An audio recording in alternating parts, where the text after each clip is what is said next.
እጅግ በጣም ያሳዝናል። በምስራቅ አርሲ ጸለታ ቅዱስ ገብርኤል ቤተክርስቲያን በእሳት ሙሉ በሙሉ ሲወድም በርካታ ዜጎች መገደላቸው ተሰማ። ይህንን መረጃ ሁላችሁም ኮፒ ሊንክ እያደረጋችሁ ለብዙ ሰው ሼር አድርጉት። በአሰኮ ወረዳ ጸለታ ጨፋ ቀበሌ ብቻ በታጣቂ ኃይሎች በተፈጸመ ሰብአዊነት በጎደለው ጥቃት ከ10 በላይ ንጹሃን ኦርቶዶክሳውያን ተገድለዋል ሲል ማህበረ ቅዱሳን ብሮድካስት ሰርቪስ ዘግቧል። በዚህ ጥቃት በአካባቢው 101 ዓመታት ያስቆጠረው የጸለታ ጨፋ ቅዱስ ገብርኤል ቤተክርስቲያን ሙሉ በሙሉ መውደሙ ተገልጿል። በተመሳሳይ ጥቃት በካራ ኮፍቴና መድኃኔዓለም ቤተክርስቲያን ላይ ጥቃት የተሰነዘረ ሲሆን የቤተክርስቲያኑ ንብረት የሆኑ ቤቶች በመቃጠላቸው ምዕመናን የመድኃኔዓለምን ቅዱስ ጽላት ይዘው በእግራቸው ወደ ሌላ አካባቢ መሸሻቸው ታውቋል። በተመሳሳይ ዜና በዚሁ በምስራቅ አርሲ በሽርካ ወረዳ 2 ንጹሃን ኦርቶዶክሳውያን መገደላቸውም ተዘግቧል። 10 ሰው ሞተ እኮ አስደነግጥህም። አሁን አዎ በእንትና ዞን ታጣቂዎች 10 ሰው ገደሉ ምናምን አምልጠዋቸዋል ማለት ነው ምናምን ነው ቀድሞ ነግሯቸው ነው ማለት እንጂ በፊት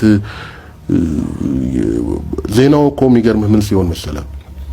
ለምሳሌ አሁን ደሞ እዛው የመንግስት ቴሌቪዥን ሬዲዮ ምናምን ጣቢያዎች ላይ ዜና እንትን ሲባል በጣም የሚገርመኝ ነገር ስሪላንካ ውስጥ መሬት መደርመስ ምናምን አጋጥሞ 14 ሰዎች ተቀበሩ ከነህይወታቸው ምናምን ለዝርዝሩ እንትና ተብሎ ከነምስሉ ቤቱ ሲንሸራተት ምናምን የሆነ ከ3 ቀን በፊት 200 ምናምን ሰው ሞቷል እዚህ እና በምን መጠን እንደለመድ ነው። የሚገርም ጊዜ ነው። አዎ ግን እንደ ሰው ዘና አርቲስት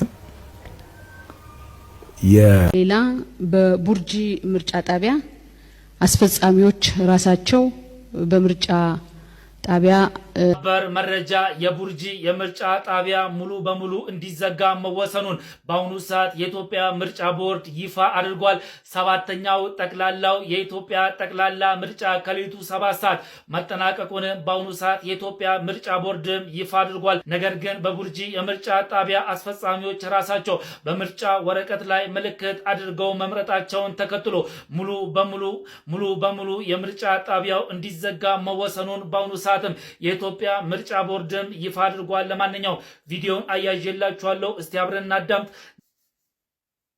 ከዚህ ሌላ በቡርጂ ምርጫ ጣቢያ አስፈጻሚዎች ራሳቸው በምርጫ ጣቢያ ምልክት እያደረጉ ድምጽ መስጫም ወረቀት ላይ ምልክት እያደረጉ ድምጽ ሲሰጡ ስለተገኙ የምርጫ ጣቢያ ሙሉ በሙሉ እንዲዘጋ ቦርዱ ወስኖ ዘግቷል።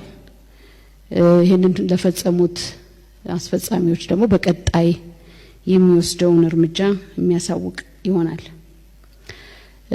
ቅድም በተነሱት በተለይም በአዲስ አበባ አካባቢ የነበሩ የሲቪል ልብስ የለበሱ የታዩ ሰዎች አሉ የሚለውንም ተከትሎ ቦርዱ የላከው ሞኒተሪንግ ቲም ያገኛቸው አሰራሮች አሉ፣ የተመለከታቸው ኢሬጉላሪቲስ አሉ።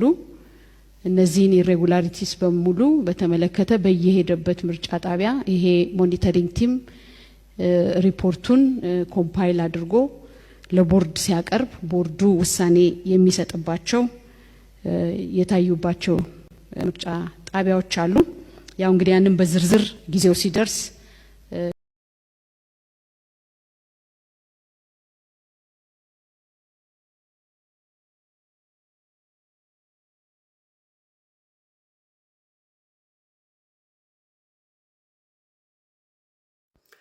ይሄንን ሰበር ዜና ሰምታችኋል? የጀመሩትን ወሲብ አቋርጠው ለ7ኛው ሀገራዊ ምርጫ ወደ ምርጫ ጣቢያ የሄዱ ጥንዶች እጅግ መነጋገሪያ ሆኗል። የኔ ዜና አይደለም ብራዘር፣ የኢቲቪ የዛሬ ዜና ነው። ልትገረም ትችላለህ። እንግዲህ እርካታ ለሀገሬ በሚል መሪ ቃል ከኛ እርካታ የሀገራችን እርካታ ይበልጣል ብለው የምታያቸው ጥንዶች ሩካቤ ስጋቸውን አቋርጠው ወደ ምርጫ ጣቢያ ሄደዋል ይነናል። አየሁ ይሄን ዜና። የዜና ክፋቱ እሱ እንዳይገርም። ይሄ የምትመለከተው ደግሞ ወንድማችን አፋር ክልል ውስጥ ነው። 2 እጆች የሉትም ግን ምርጫ መርጧል ይላል። እንግዲህ ጣቱን ይዘው ያጠቆሩለት ፍሬው ላይ ይሁን ፍራፍሬው ላይ ይሁን ምንም የምናውቀው ነገር የለም። የዛሬው የኢቲቪ እና የፋና በተለይ የመንግስት ሚዲያዎች ዜና ግን ፍጹም አራስ ቤት ከመሽተቱ አልፎ ልጅ በልጅ አድርጎታል የምርጫ ድንኳኑን። ያንዳንዱ የምርጫ ጣቢያ ላይ አንዳንድ ፓስተሮች ተገኝተው የፈውስም አገልግሎት ሲሰጡ እንደነበረ ደርሰንበታል። ይህ የምትመለከቱት ወንድማችን ለምርጫ ሲሄድ በክራንች ነበር የሄደው።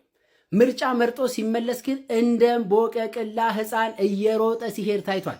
ይሄ የብልጽግና ፓስተሮች ተአምራዊ ስራ ነው ብራዘር፣ የትም ልታገኘው አትችልም። በአንድ የምርጫ ጣቢያ ላይ እነዚህ የምትመለከቷቸው ሰዎችን የሞተ የ10 ዓመት ሕፃን ልጅን አስክሬን ከቤት አስቀምጦ ሰዎቹን በጠቅላላ እየገረፈና እየደበደበ ምርጫ እንዲመርጡ አድርጓቸዋል።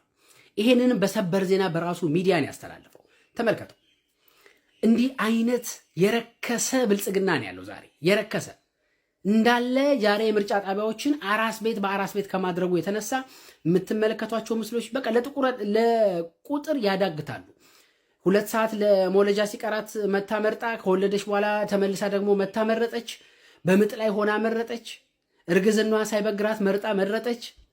አራስ ቤት በአራስ ቤት ነው ያስመሰሉ። በጣም የምትገረመው ደግሞ ይሄኛው ደግሞ ከነ ድንግልናው እስከዛሬ ለምርጫ ብሎ የቆጠበው ድንግልና ይዞ መጥቶ ምርጫ መምረጡን ደግሞ ኢቲቪ ነግሮናል። ልትገረም ትችላለህ። የፌክ ምርጫ፣ የዋጋቢስ ምርጫ መጨረሻው እንደዚህ አይነት ቱልቱላ ወሬኛ ክፍልፍሉ የባሰ ኮሜዲያ መሆን ብቻ ነው። 78 ምርጫ ክልሎች አሉ።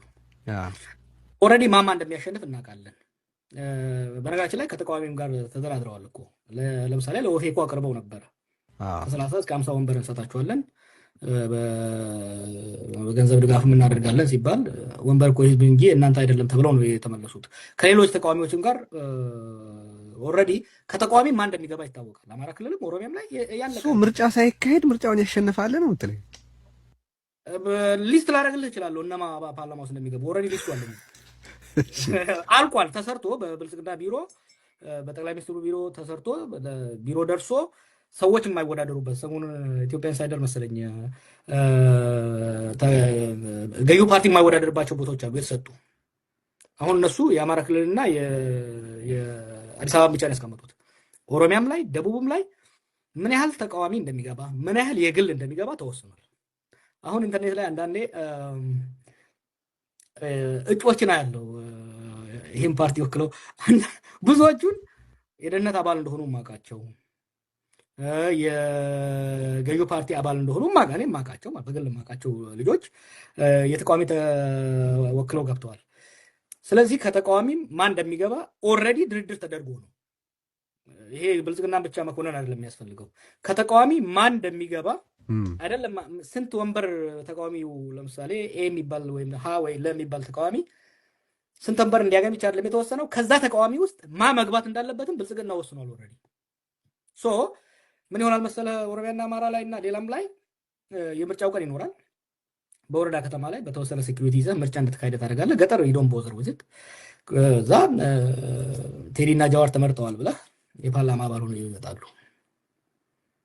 ምርጫው ፕራክቲካሊ ባልተካሄደበት ቦታ ላይም ምርጫ ያልተካሄደባቸውን ቦታዎች የሚወክሉ ሰዎች አዘጋጅተዋል። እኮ ዜና እኮ ነው በነገራችን ላይ 100%።